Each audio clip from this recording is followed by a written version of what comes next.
শেখ হাসিনা, আমার ঘাম ঝরানো টাকা দিয়া বুলেট কিনা তুমি আমার ভাই ব্রাদার বন্ধু বান্ধবের শরীর থেকে রক্ত চড়াইবা, এটা কি কখনো মানা যায়? এত সহজ না বিষয়টা।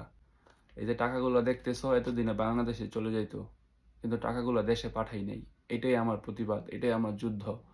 আমি তো একজন রেমিটেন্স যোদ্ধা, এটাই আমার প্রকৃত যুদ্ধ। আর এই টাকাগুলো হচ্ছে আমার অস্ত্র। এই ঘাম ঝরানো টাকা দিয়ে তুমি আমার দেশের সোনার ছেলেদের রক্ত ঝরাইবে, এটা কখনো মানা যায় না। এতদিন পর্যন্ত ফিলিস্তিনবাসীর উপর যে অত্যাচার হইতো, সেই অত্যাচার দেখা মোবাইলে প্রচুর কান্না করছি, মানে অটোমেটিক চোখ দিয়ে পানি ঝরছে। কিন্তু তোমার এই নির্যাতন দেখা, তাও আমার বাংলাদেশের মানুষের, একটা স্বাধীন দেশের মানুষের প্রতি তোমার যে এই জুলুম, সেই জুলুম দেখে কিভাবে না কান্না করে থাকতে পারি। মানে খুব কষ্ট লাগছে এই ধরনের ঘটনাগুলো যখন ফেসবুকে দেখি। ছোট ছোট বাচ্চারা যখন দেখি যে ঘর থেকে গুলিবিদ্ধ হয়, হেলিকপ্টার থেকে গুলি করা হয়, তো সেগুলো দেখে তো মাথা ঠিক থাকে না। তো যার জন্য আমার এই ছোট্ট একটা প্রতিবাদ, জানি না এটা ছোট কিনা, আমি মনে করি এটাই আমার ক্ষেত্রে আমার জন্য সবচেয়ে বড় একটা প্রতিবাদ।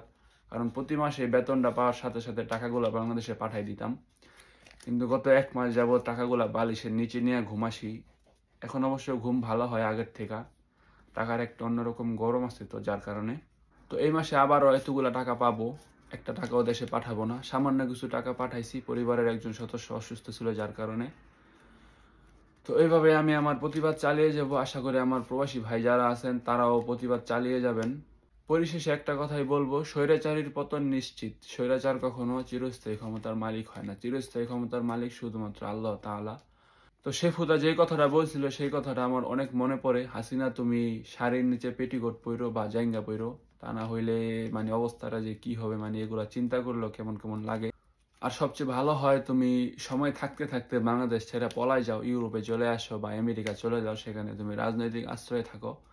তো সেই ক্ষেত্রে তুমি অনেক ভালো থাকবা।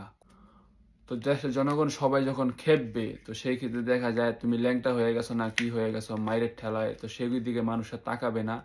আর বর্তমানে হচ্ছে সোশ্যাল মিডিয়ার যুগ, সেই ছবিগুলো যখন সোশ্যাল মিডিয়ায় ভাইরাল হবে, তো দেখা যায় আমরা বিদেশে থাকি, বিদেশিদের কাছে আমরা আমাদের চেহারা দেখাতে পারবো না তোমার কারণে। তো তোমার ফটো দেখায় দেখায় তারা আমাদেরকে লজ্জা দিবে। তো সেই পরিস্থিতির আগে তুমি দেশ ছেড়ে পলায় যাও।